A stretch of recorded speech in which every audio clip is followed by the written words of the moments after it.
আওয়ামী লীগের রাজনীতি করার সুযোগ বাংলাদেশে 5ই আগস্টেই সমাপ্ত হয়েছে।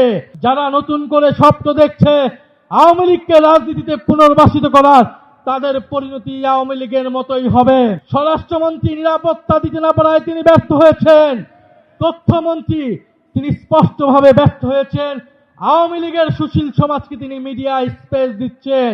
আওয়ামী লীগ বিগত 16-17 বছরে অসংখ্য গুম, খুন, গণহত্যা চালিয়েছে এদেশের সাধারণ মানুষের উপরে, বিরোধী দলীয় নেতাকর্মীদের উপরে। তার ফলশ্রুতিতে গণ অভ্যুত্থানের মুখে পরে শেখ হাসিনাকে পালিয়ে যেতে হয়েছিল দিল্লিতে। এই সরকার, নতুন সরকার গঠিত হওয়ার পরে গত 4 মাসে আইসিটিতে নতুন কোনো রায় আমরা এখন পর্যন্ত দেখি নাই। নতুন কোনো তদন্তের রিপোর্ট এখন পর্যন্ত দাখিল হয় নাই।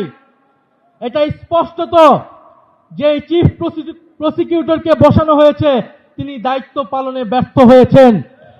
অবিলম্বে তাকে পদত্যাগ করতে হবে এবং নতুন যোগ্য দায়িত্ববান ব্যক্তিকে বসাতে হবে, যিনি আন্তর্জাতিক ট্রাইব্যুনালের মাধ্যমে বিচার নিষ্পন্ন করবেন এবং দল হিসেবে আওয়ামী লীগকে নিষিদ্ধ করার সকল ব্যবস্থা নিশ্চিত করবে। আমরা স্পষ্টভাবে বলতে চাই, গণহত্যার মাধ্যমে আওয়ামী লীগ বিচারের কাঠগড়ায় দাঁড়িয়েছে, আর সংস্কার বাস্তবায়ন না করার ফলে বিএনপি জনগণের কাঠগড়ায় দাঁড় হয়েছে। এই দুই শক্তির বিরুদ্ধে আমাদেরকে এখন সমানভাবে লড়াই চালিয়ে যেতে হবে।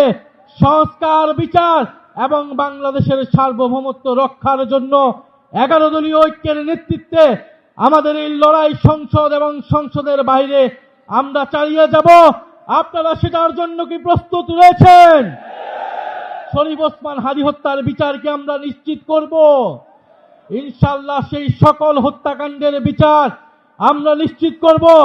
এবং আরেকটি কথা বলে দিতে চাই, আওয়ামী লীগ একটি ফ্যাসিস্ট, গণহত্যাকারী এবং সন্ত্রাসবাদী সংগঠন।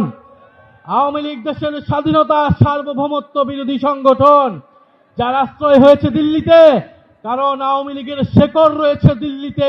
আওয়ামী লীগ একটি ভারতীয় পার্টিতে পরিণত হয়েছে, আগাগোড়ায় এটি একটি ভারতীয় পার্টি ছিল। ফলে আওয়ামী লীগের দেশে আসার, আওয়ামী লীগের রাজনীতি করার সুযোগ বাংলাদেশে 5ই আগস্টেই সমাপ্ত হয়েছে। যারা সমঝোতা করছে, যারা নতুন করে স্বপ্ন দেখছে আওয়ামী লীগকে রাজনীতিতে পুনর্বাসিত করার, তাদের পরিণতি আওয়ামী লীগের মতোই হবে। আমরা স্পষ্টভাবে বলতে চাই, আইনমন্ত্রী বিচার করা না করার কারণে তিনি স্পষ্ট ব্যর্থ হয়েছেন। স্বরাষ্ট্রমন্ত্রী নিরাপত্তা দিতে না পারায় তিনি ব্যর্থ হয়েছেন। তথ্যমন্ত্রী তিনি স্পষ্টভাবে ব্যর্থ হয়েছেন। আওয়ামী লীগের সুশীল সমাজকে তিনি মিডিয়ায় স্পেস দিচ্ছেন। এই সব কিছুই বাংলাদেশের জনগণ দেখছে। আমরা আজকে এই সমাবেশ থেকে বলতে চাই, জুলাই গণহত্যা সহ, শাপলা হত্যাকাণ্ড সহ, পিলখানা হত্যাকাণ্ড সহ সকল গুম, খুন এবং শরীফ ওসমান হাদী হত্যাকাণ্ডের বিচার অবিলম্বে নিশ্চিত করতে হবে। বিচার যদি নিশ্চিত না করা হয়, এই সরকার কোনোভাবেই 5 বছরের মেয়াদ সম্পূর্ণ করতে পারবে না। ফলে ওসমান হাদীর ভাষায় বলতে চাই, আমরা জান দিব কিন্তু জুলাই দিব না। ইনশাআল্লাহ জুলাইয়ের বিজয় হবে।